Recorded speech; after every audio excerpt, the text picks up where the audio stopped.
안녕하세요. 저는 다 큰 아들을 하나 잃고 죽었다가 되살아난 63살 아줌마입니다. 제가 말을 극단적으로 표현했다고 생각할지 모르겠어요. 하지만 죽었다 살아났다는 그 말이 제 상황에 꼭 알맞습니다. 제가 생각해도 그때 저는 그냥 죽은 채로 눈만 뜨고 있는 시체나 다름없었어요. 자식을 잃었다는 것만으로도 삶을 포기하기에 충분한 이유가 되기도 하잖아요. 저한테는 정말 자식이 재산이고 전부고 목숨이었는데 사랑하는 우리 아들을 잃었다는 건 호흡이 멎기 직전과 비슷한 고통이었어요. 어린 아들을 잃는 것도 당연히 괴롭고 죽을 것 같겠지만 다 키워놓은 아들이 실종되는 건 보기 드문 일이기도 하고 쌓아온 추억도 그만큼 많아서 정말 미치고 팔짝 뛸 노릇이더군요. 아직도 그날만 생각하면 심장이 벌렁거리고 눈물이 왈칵 나옵니다. 지금 이렇게 글을 쓰게 된 건 그날이 괴로울 만큼 여전히 힘들지만 저의 인생 전환기이기도 하기에 노력해서 추억으로 남겨보고자 찾게 되었어요. 그래도 다른 사람에게 제 이야기를 들려주고 소통한다면 제 인생의 터닝 포인트가 영원히 살아있을 것 같은 느낌이거든요. 사람은 정말 죽기 직전까지 눈을 감았다가 살아나면 그때부턴 일어설 일만 생긴다던데 제게 딱 그런 일들이 생겨버린 거예요. 그래서 제 인생 그래프가 얼마나 바닥을 쳤었고 얼마나 치솟고 있는지 한번 들어보시겠습니까? 제게는 아들 3명이 있습니다. 제가 남편을 만나 결혼을 하게 된 계기는 솔직히 속도 위반이었어요. 당시 남편을 미친 듯이 사랑해서 결혼을 했다기보단 제 나이 때는 이웃에 괜찮은 총각이 있으면 어른들이 알아서 자리를 만들어줬고 어른들 강요에 의해 대개 인연이 이루어졌던 시절이었습니다. 얼굴도 모르고 결혼하는 사람도 덜어 있었어요. 아마 남편도 저를 막 사랑하진 않았을 거라고 생각합니다. 그저 혈기왕성한 나이에 어여쁜 아가씨를 앞에 두고 있다 보니 호기심이 생겨 저를 만났을 거예요. 그렇게 만들어진 첫째는 저와 남편이 결혼을 해야 된다는 무의식적인 의미를 만들어 주었습니다. 결국 저와 남편을 묶어준 열쇠고리는 첫째 아들이었던 거죠. 그리고 첫째의 기쁨을 만끽하기도 전에 저는 또 둘째를 가졌고 그 뒤로 셋째까지 1년 주기로 연달아 아들을 낳았습니다. 아이를 원해서 낳았다기보단 생겨서 낳았다는 게 더 맞는 표현이었을 정도로 남편과 저는 그렇게 서로를 위한 편은 아니었어요. 대신 남편이 매사에 좀 성급하긴 했습니다. 애 갖고 싶어 안달난 사람처럼요. 저희는 사랑하지 않은 것 치고는 아이 3명을 낳을 때까진 남들 사는 것처럼 무난하게 살았어요. 아들이 아니었다면 그때 제 기억은 불행밖에 없었을 겁니다. 그렇다고 감정 없는 부부가 얼마나 오래 갔겠습니까? 남편과 제가 틀어지기 시작한 건 정확히 셋째를 출산하기 위해 병원에 왔던 그날이었습니다. 여보, 나 좀 데리러 올 수 있어? 내가 급하게 산통이 와서 아무것도 못 챙겨왔거든. 당신이 좀 와서 봐줘야 될 것 같은데? 뭐야, 엄마가 당신 집에 없다더니 거기가 있었냐? 무슨 별것도 아닌 걸로 전화질이야. 애 한두 번 낳는 것도 아닌데 웬만하면 알아서 올 수 있잖아. 데리러 오라는 게 아니라 내가 가방을 못 챙겨와서 돈을 안 들고 왔다고. 지금 계산해야 되는데 좀 와줘. 아, 나 안 돼. 오늘 부장님 골프 내기 지셔서 우신단 말이야. 바쁘니까 엄마더러 오라고 해. 부장님 부르네. 들어가 봐야겠다. 남편은 아이가 한 명씩 태어날 때마다 책임감을 쌓는 게 아니라 귀찮음을 깔았습니다. 이렇게 출산을 한 적은 처음이라 남편의 이런 반응도 처음 당했어요. 물론 그동안 첫째, 둘째도 저 혼자 낳긴 했지만 그땐 견딜 만한 진통이었던지라 제가 알아서 출산 준비를 다 하고 병원을 갔었거든요. 집에서도 남편이 저를 개무시하긴 해도 아이들에 대해선 그렇게 막 냉철하기만 한 아빠는 아니어서 더 당황할 수밖에 없었어요. 남편의 전화가 무작정 끊겨버리자 병원 직원들 눈치가 보였습니다. 병원 전화기를 빌렸던 거라 2번이나 실례를 할 수도 없어서 난감했어요.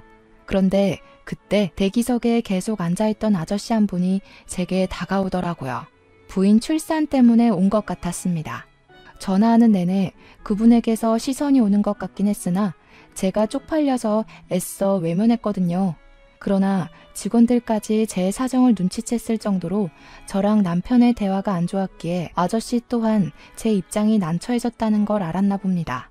그건 그렇다 쳐도 갑자기 비용을 손수 내주더라고요. 심지어 저는 하루만 쉬다 가면 되는데 일주일 입원 비용을 끊어주셨습니다. 모르는 사람의 호의인데다가 조건 없이 도움을 받은 게 너무 미안해서 그러지 말라고 말렸는데요. 그 아저씨가 자기도 여동생이 출산 중에 있다고 저더러 여동생이랑 비슷한 또래인 것 같아서 못 지나치겠다고 하더라고요. 제가 사정이 여의치 않았던지라 할 수 없이 그 호의를 받았고 대신 그분께 이 은혜를 꼭 보답할 테니 명함 있으면 한 장만 달라고 했습니다. 그렇게 받은 명함에는 별다른 내용은 없고 아저씨 이름이랑 전화번호가 적혀 있었어요. 김명철, 그분 성품처럼 참 멋있는 이름이라 생각했습니다. 덕분에 저는 일주일간 푹 쉬다가 셋째 아이를 데리고 집에 돌아갈 수 있었어요. 그동안 첫째랑 둘째는 시댁에서 봐주고 있었고 저는 예쁜 셋째를 안고서 시댁 문을 열고 들어갔죠. 당연히 첫째랑 둘째도 시댁에서 크게 환대를 받은 건 아니었기에 셋째의 환대 또한 기대도 안 했습니다. 그러나 집에 들어가자마자 귀싸대기를 맞게 될 줄은 몰랐어요. 순식간에 일어난 일이라서 머리통이 얼얼해 고통도 뒤늦게 찾아오더라고요. 그 와중에도 저는 셋째가 다칠까봐 꼭 안고서 자빠졌습니다. 도대체 며칠째 연락을 안 해. 집안일이랑 애들도 내팽개쳐놓고 잘도 먹고 쉬었나 보다. 우리 엄마가 네 종이냐? 네 새끼 봐주는 유모냐고. 아이고 됐다 얘. 그냥 내버려 둬라. 어차피 조만간 쫓아낼 거 뭐하러 힘 빼. 괜히 몸 안 좋은데 짐 싸는 거나 좀 도와줘. 시모가 둘째를 안고 첫째에게 밥을 먹이면서 하는 소리에 저는 놀라서 움츠리고 있던 얼굴을 들었습니다. 그러자 한 대 더 날라온 손 때문에 저는 완전 신발장에 나뒹굴어 버렸어요. 거센 반동에 셋째가 울기 시작했지만 저는 일단 시모한테 그게 무슨 소리냐고 뭘 쫓아낸다는 거냐고 소리를 쳤습니다. 이 집에서 가장 쓸모없는 게 뭐겠니? 손자 3명이면 너한테 볼 일은 다 봤다. 우리 아들은 마침 괜찮은 집안 여자가 생겨서 거기랑 맺어주려고 하니까 너는 그만 네 갈 길 가봐라. 알고 보니 저와 남편은 어른들이 이어준 사이가 아니었어요. 저는 그냥 남편한테 던져진 놀이개였던 겁니다. 결혼하기 전부터 남편의 짝으로 시모가 점지한 여자가 있었는데 그 여자가 태생적으로 불임이라는 거예요. 그래서 대신 애를 낳아줄 제가 필요했다고 합니다. 청청병력 같은 개소리에 저는 식겁해서 일단 우리 애들을 지키려 했어요. 필사적으로 남편을 밀치고 뛰어가 첫째랑 시모 품에 있는 둘째를 뺏으려고 악바리같이 덤볐습니다. 그러자 남편이 나서서 제 품에 있는 애들을 다 떼어내 저를 잡아 끌었어요. 제가 남자 힘을 어떻게 이기겠습니까? 그것도 저는 일주일 전 출산을 했던 여자인걸요. 남편의 힘에 속수무책 당하기만 하면서 저는 그대로 현관문 밖으로 쫓겨났습니다. 추운 날이었는데 맨발로 문 앞에 서서는 하루 종일 문을 두드리고 소리치다가 남들 잘 시간 되어서야 집으로 돌아갈 수 있었어요. 그리고 그날 밤 정말 많이 울었고 제 속에선 정말 많은 감정 변화가 있었습니다. 사람이 미치게 울고 나니까 원래 없던 도끼가 생기더라고요. 저랑 바꿔치기 될 여자가 올 때까지 시간이 좀 있었는데 저는 그 시간을 이용하기로 했어요. 우리 애들을 데리고 야반도주를 저지르게 된 겁니다. 떠나기 전 시모가 괘씸해서 시모 지갑에 있는 현금도 훔쳐서 달아났어요. 그렇게 발목이 나갈 것처럼 도망친 저는 터미널에서 아침까지 버스 시간을 기다리다가 저기 어디 산골 구석에 보육원으로 향했습니다. 그리곤 원장님을 만났어요. 죄송합니다, 원장님. 제발 부탁드릴게요.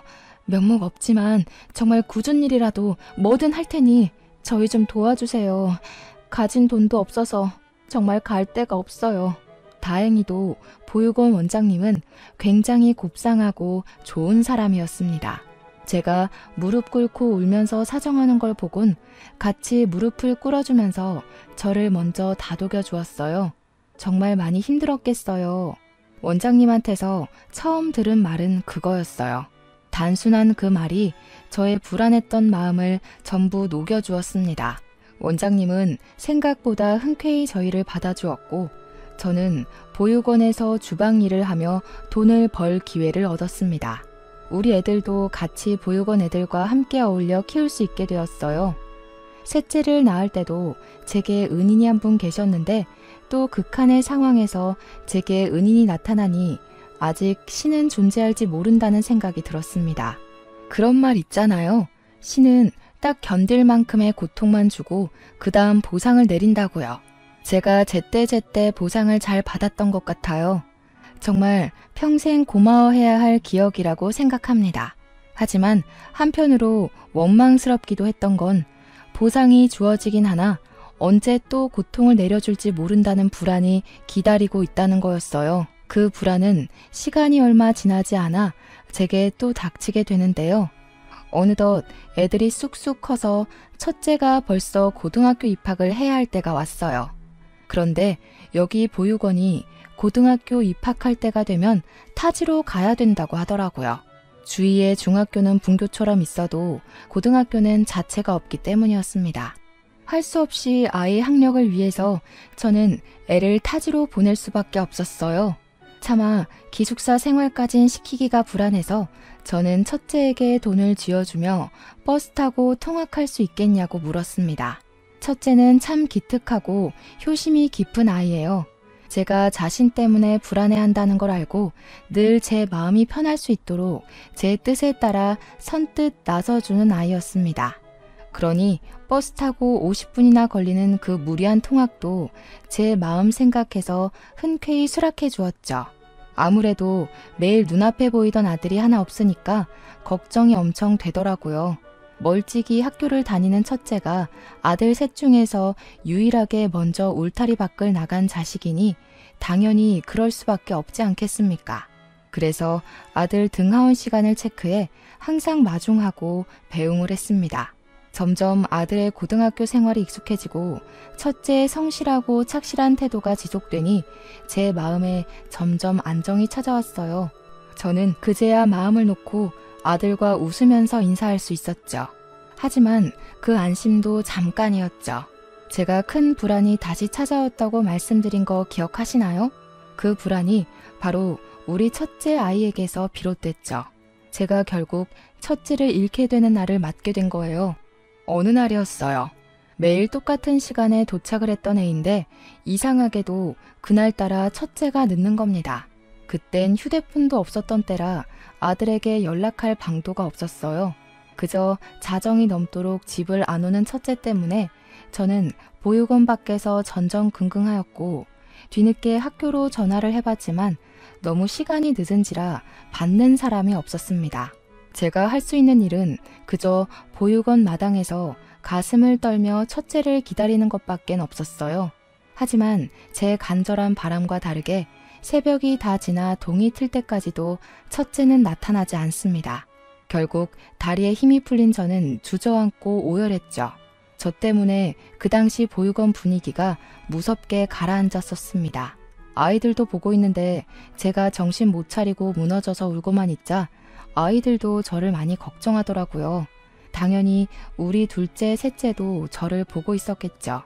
나중에는 애들도 제게 슬금슬금 다가와서는 큰형 잃어버렸냐고 울먹이면서 말을 하는데 저는 그저 어떡하면 좋겠냐고 우는 것 말고는 애들한테 안심을 주진 못했습니다. 원장님이 우리 첫째를 실종 신고해주고 나서 그 뒤로 위로를 해줬지만 이미 아들을 잃고 미쳐버린 제겐 그 어떤 따뜻한 말도 들리지 않았습니다.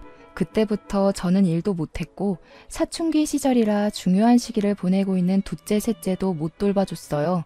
그저 방에 누워 시름시름 앓기만 했습니다. 그 사이 시간은 계속 흘러갔지만 제 시간은 첫째를 잃었던 그때로 멈춰만 있었어요. 그래서 죽도 밥도 안 되게 무너져만 있었냐? 그건 또 아닙니다. 제게 시련을 이길 만한 계기가 또다시 찾아와요. 제가 다시 기운 차릴 수밖에 없었던 건 바로 원장님의 제안 때문이었습니다. 내가 한 선생을 얼마나 믿는지 알지? 아직도 한 선생이 내게 찾아준 걸 너무 고맙게 생각하고 있어.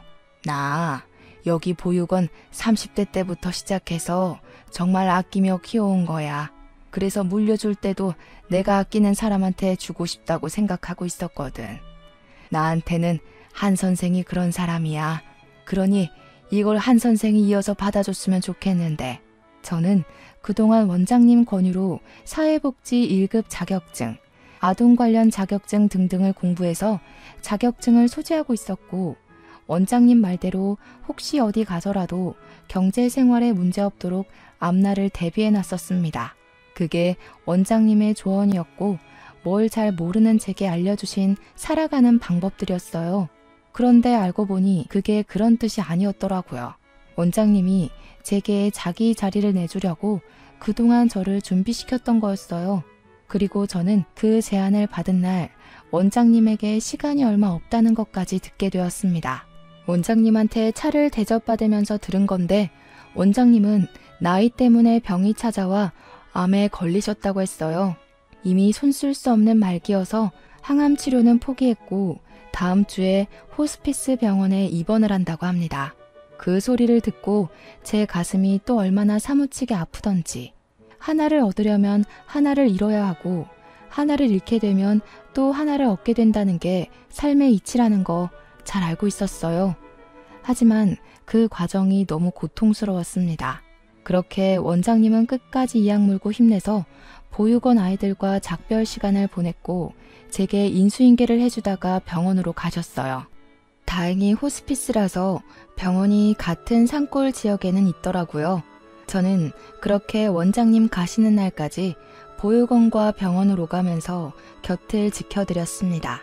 마지막 날에는 원장님 손에 보육원 아이들 사진도 쥐어주었어요. 그리고 원장님이 눈을 감은 날, 저는 경찰한테서 아무래도 첫째가 죽은 것 같다는 소식까지 접하게 됐습니다. 그땐 CCTV도 별로 없을 때니까 몇 년 동안 실종자가 나타나지 않으면 부모에게 허락받고 사망 처리를 하기도 했거든요. 원장님 세상 뜬 날에 첫째 소식까지 겹치니까 제가 여태껏 겪었던 고통은 아무것도 아니었다는 걸 알았어요. 그날이야말로 제 인생 최대의 지옥이었고 무덤 속이나 다름없었습니다. 제가 많이 나약한 사람이라는 걸 그때 뼈아프게 느끼기도 했어요.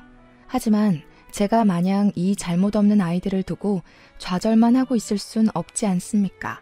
첫째는 끝내 제 품으로 돌아오지 못했지만 우리 둘째랑 셋째를 위해서라도 무조건 살아야겠다는 생각을 했어요. 아픈 만큼 단단해지고 강해지는 건 맞더라고요. 그렇게 정신없이 버텨내다 보니 첫째가 신기루처럼 사라져버린 지 어느덧 15년 정도가 흘러갔습니다.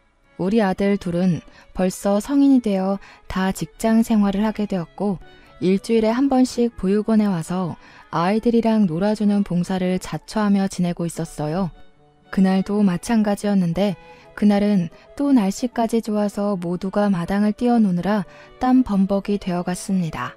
숲 내음과 아이들의 웃음소리를 동시에 느낄 때면 저는 그게 제 마음의 안정제가 됐어요. 그래서 더 보육원을 떠나지 못했나 봅니다.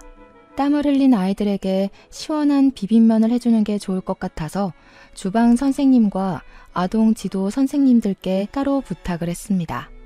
그때였어요. 원장실로 의문의 번호로 전화가 왔는데 받아보니까 우리 보육원에 후원을 했었다는 후원자분의 연락이더군요. 후원자가 오랜만에 다시 보육원을 찾은 이유는 자기가 곧 퇴직을 앞두고 있는데 퇴직하면 재산의 절반을 보육원에 후원하고 싶다고 연락하신 거더라고요. 돌아가신 원장님과 인연이 참 깊은 분인 듯 했습니다. 그래도 저희가 굉장한 재산을 후원받는 건데 마냥 전화상으로만 받고 지나가기 좀 그렇지 않겠습니까?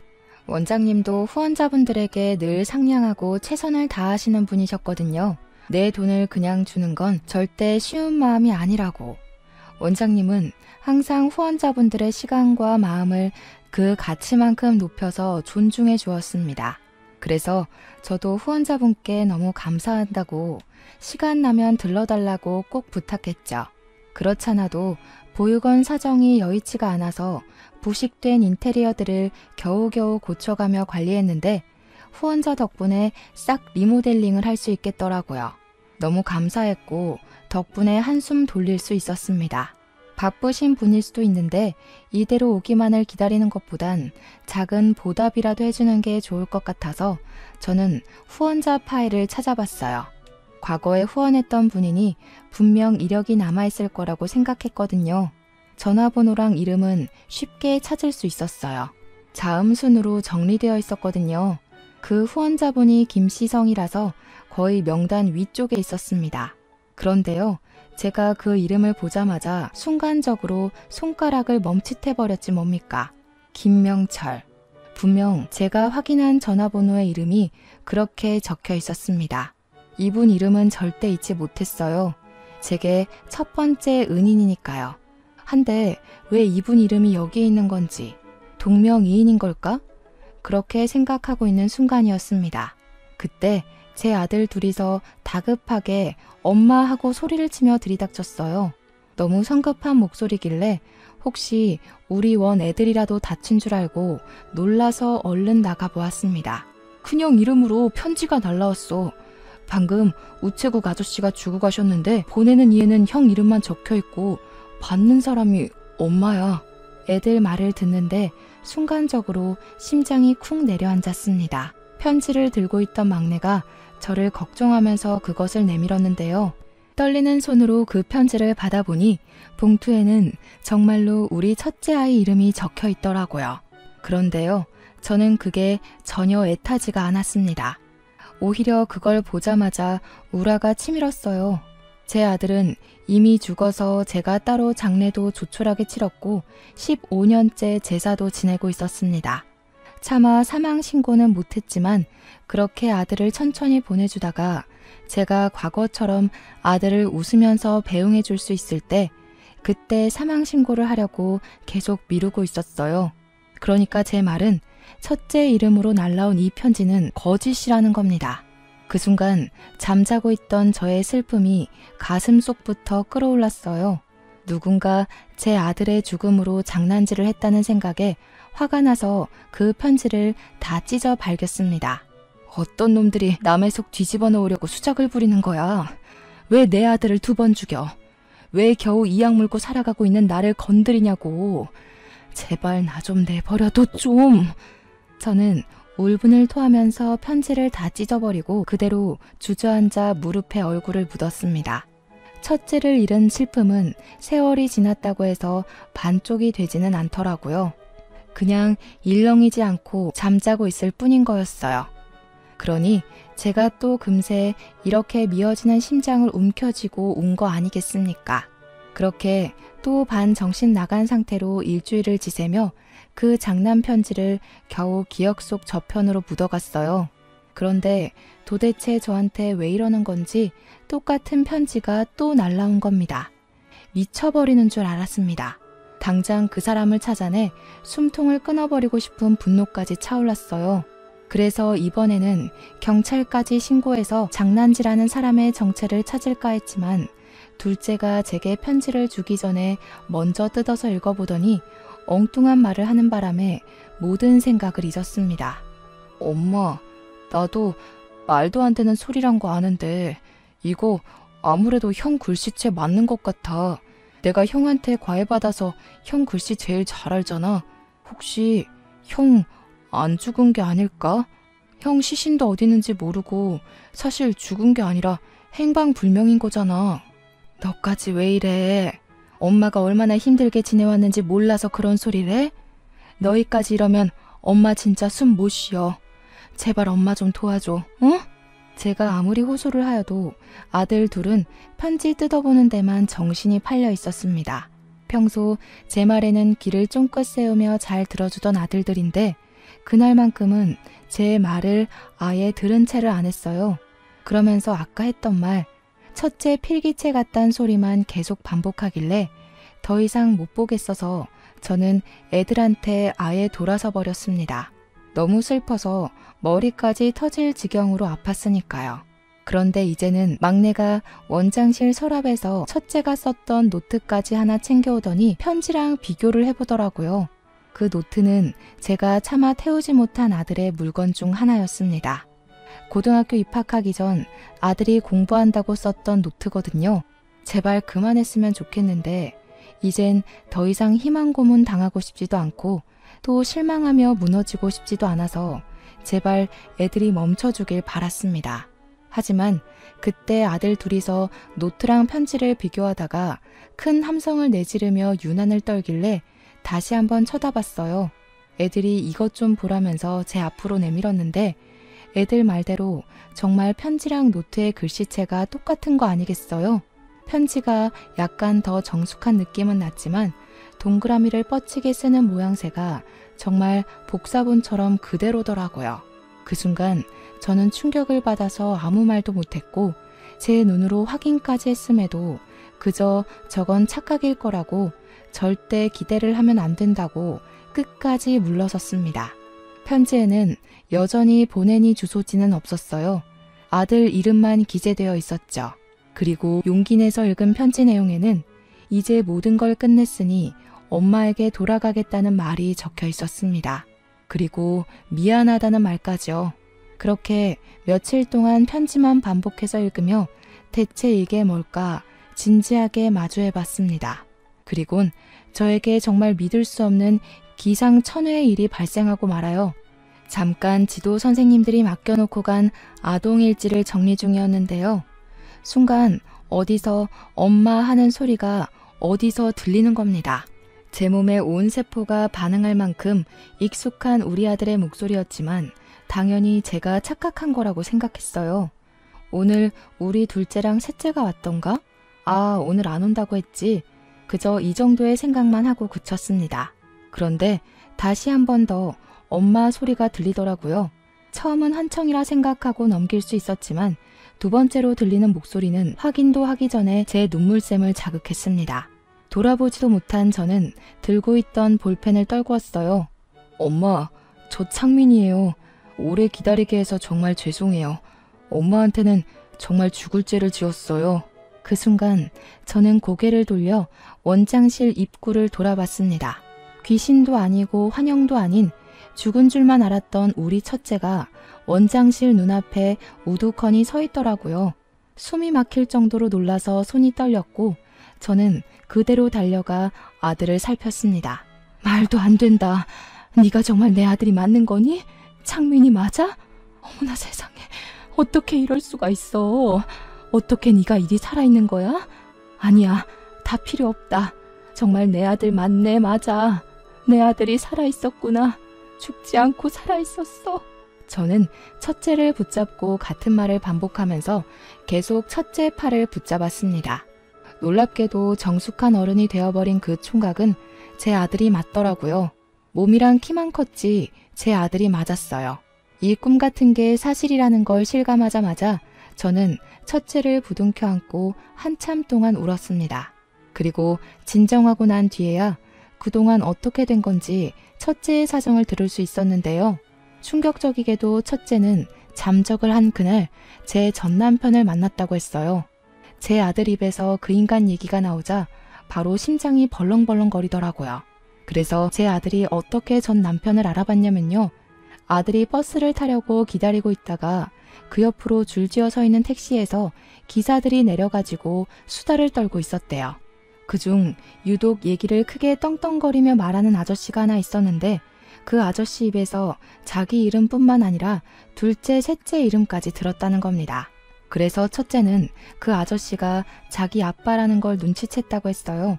뜻밖인 곳에서 아빠를 만나게 된 것만으로 당황스러웠는데 그 아저씨가 함부로 얘기를 짓거리는 내용 때문에 화가 나서 생전 처음 누군가를 죽이고 싶다는 생각을 했을 정도로 분노가 차올랐답니다. 그러니까 그 내용이 전부 제 이야기였대요. 전 남편이 저를 완전 놀이개 장난감식으로 동네방네 떠들면서 저를 버렸다고 자랑처럼 짓거리길래 아들이 자처해서 전 남편에게 다가갔다고 했어요. 당황하는 전 남편에게 아들은 자신의 신분을 밝혔고 못 믿겠으면 친자 검사하겠다고 해서 같이 유전자 검사까지 받으러 갔다는 거 아니겠습니까? 그리고는 그 집에 스스로 기어들어가는 바람에 보육원으로 돌아오지 못했던 거라고 했습니다.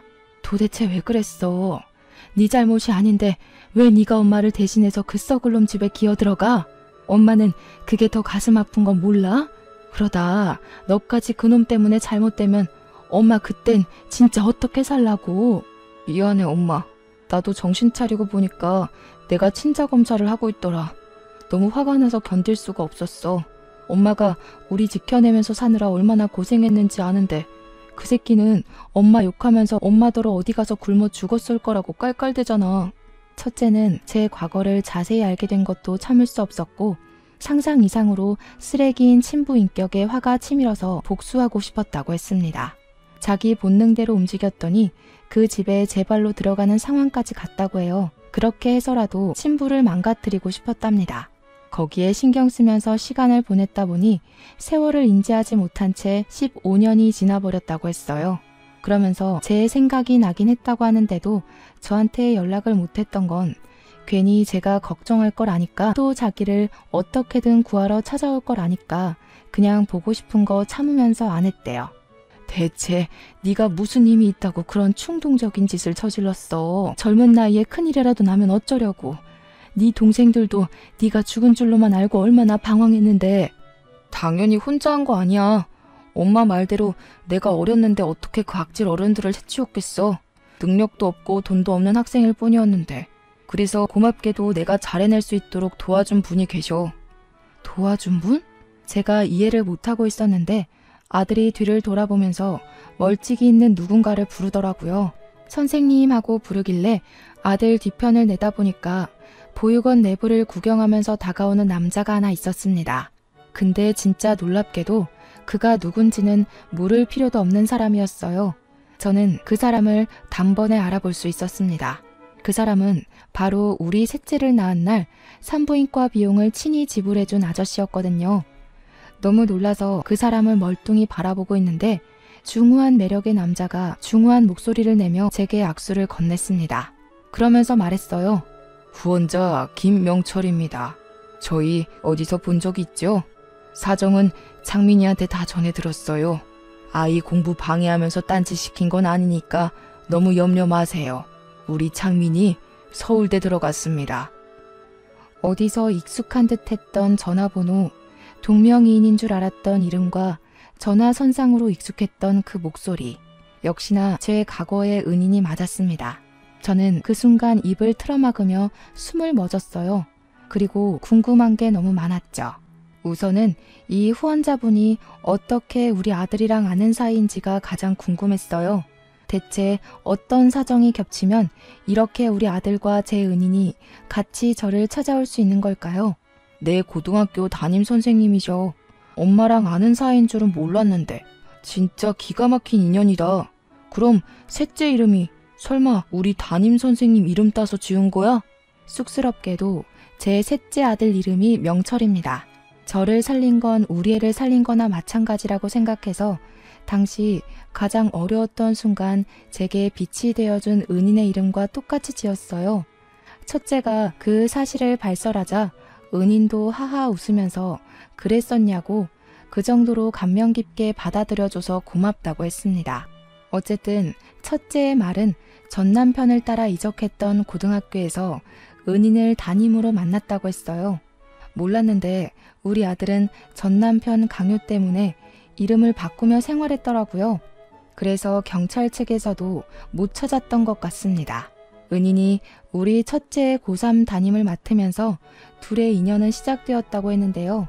진로 상담을 위해서 1대1 상담을 하는 게 고3 원칙인데 거기서 이런저런 얘기를 하다가 첫째가 보육원에서 자란 얘기를 해줬고 과거에 같은 보육원으로 후원한 적 있었던 은희는 우리 아들을 더 친숙하게 대하기 시작했답니다. 그 때문에 은인에 대한 신뢰가 올라간 아들이 제 사정과 전 남편 사정까지 은인한테 토로했대요. 그러면서 대학을 포기하겠다고 했는데 은인이 곰곰이 생각하다가 일단 대학은 가라고 하면서 그 뒷일은 자기가 도와준다고 했답니다. 담임 선생님으로서 자기 제자가 공부를 포기하고 집안의 복수를 나설 거라는 짓을 가만두고 볼 수가 없었대요. 그 은인이 후원까지 할 정도면 돈이 많다고는 생각했지만 정말 많은 사람인 줄은 상상도 못했습니다. 그런 사람을 본 적이 없거든요. 은인의 재력은 학교에서도 유명해서 학생들한테 일명 갑부 선생님으로 불리는 사람이라고 불린대요. 그래서 우리 보육원뿐만 아니라 여기저기 후원이랑 기부도 많이 하는 사람이라고 했습니다. 그리고 은희는 우리 아들 담임 선생님을 마지막으로 나이 때문에 퇴직을 했다고 했습니다. 그렇게 퇴직을 하여 아들이랑 자기 같이 인맥을 총동원해서 전 남편에게 보증 사기를 쳤다고 했어요. 그래서 순식간에 전 남편 부부를 빚쟁이로 만들었다고 합니다. 갚을 능력 없는 전 남편과 상간녀는 어쩔 수 없이 살기 위해 사채를 쓸 수밖에 없었고 살려고 발버둥 칠수록 더 빚더미에 빠져나올 수 없게 만들었다고 했어요. 집도 잃고 거짓골로 1년이나 사채빚에 쫓기다가 결국 역 주변에서 노숙을 하고 있다고 했습니다. 그것만으로도 충분히 충격이었는데요. 첫째랑 은인이 마지막으로 제게 묻는 말이 저를 사시나무 떨듯 놀라게 만들었어요. 엄마한테 그 새끼 쫄딱 망한 거 보여주고 싶었어. 엄마 보여주려고 결국 이렇게까지 온 거야. 엄마만 괜찮다면 그 새끼들 꼴이 어떤지 구경 갈래? 저는 정말 많이 고민이 되었어요. 무섭기도 하고 트라우마 때문에 심장이 쿵쿵거리기도 했는데요. 그래도 과거에 제 뺨을 치면서 그렇게 떵떵거리던 얼굴이 어떻게 망가졌나 보고 싶더라고요. 결국 저는 따라가는 걸 택했고 가는 동안에도 수없이 돌아갈지 말지를 고민했습니다. 하지만 고민만 하다 보니 금세 역에 도착하더라고요. 은인이 안내해주는 대로 조심스레 따라갔는데 그곳에는 정말 벌레 꼬이게 생긴 두 연놈들이 고개를 쳐박고서 사람들 돈을 구걸하고 있었습니다. 꾀지지한 차림새를 보면 자칫 전 남편인지 잘 못 알아보겠는데 전 남편이 신고 있는 슬리퍼를 보니까 알겠더라고요. 그 슬리퍼 신은 발에 제가 차인 적이 있었거든요. 와, 근데 정말 전 남편을 저렇게 보니까 과거의 모습 온데간데 없고 완전히 다른 사람처럼 보였습니다. 가까이 다가가니 생각보다 훨씬 더 가관이기도 했고요. 한 푼만 줍쇼. 4일 동안 아무것도 못 먹었습니다. 불쌍하게 생각해 주시고 제발 단돈 100원이라도 던져주세요. 전 남편이 제 발 아래를 기면서 바구니만 달달 들고 있길래 저는 잠자코 지켜보다가 지갑에서 10,000원짜리 한 장을 꺼내줬어요. 그러니까 상간녀랑 둘이서 아주 좋아 죽더라고요. 그러면서 전 남편이 너무 고맙다고 고개를 쳐들자 그 순간 저와 눈이 마주쳤습니다. 전 남편이 저를 단번에 알아보더라고요. 바로 깜짝 놀라면서 허리를 바짝 세우는 거 아니겠습니까? 옆에 상간녀는 당연히 저를 몰랐겠지만 제 남편이 여보 하는 바람에 제가 전 남편의 전초라는 걸 눈치챘을 겁니다. 제 자리를 꿰차고 들어간 년의 낯짝이 어떻게 생겨먹었는지는 그날 처음 봤어요. 똑똑히 기억하려고요. 저 상간녀 덕분에 제가 그 시궁창에서 벗어날 수 있었던 거니까요. 고작 이따위로 살 거면서 나한테 그렇게 큰 소리 쳤던 거야? 밥 몇 개 안 차려줬다고 나를 그렇게 갈구던 패기는 다 어디 갔대? 커봐라. 형편없는 부모 밑에서 큰 새끼들이 다 이 모양 이 꼴이 되는 거야. 당신은 옛날보다 지금 이 더러운 꼬락서니가 딱 잘 어울리네. 자리 잘 잡았다. 꼬락서니하고는 내가 네 욕을 하루 종일 해도 부족해. 아휴, 도대체 어떻게 된 거야? 당신 목돈 없는 빈털터리 사람이었잖아. 내가 생활비도 준 적이 없는데 대체 왜 멀쩡해? 진작에 굶어 죽었을 줄 알았는데.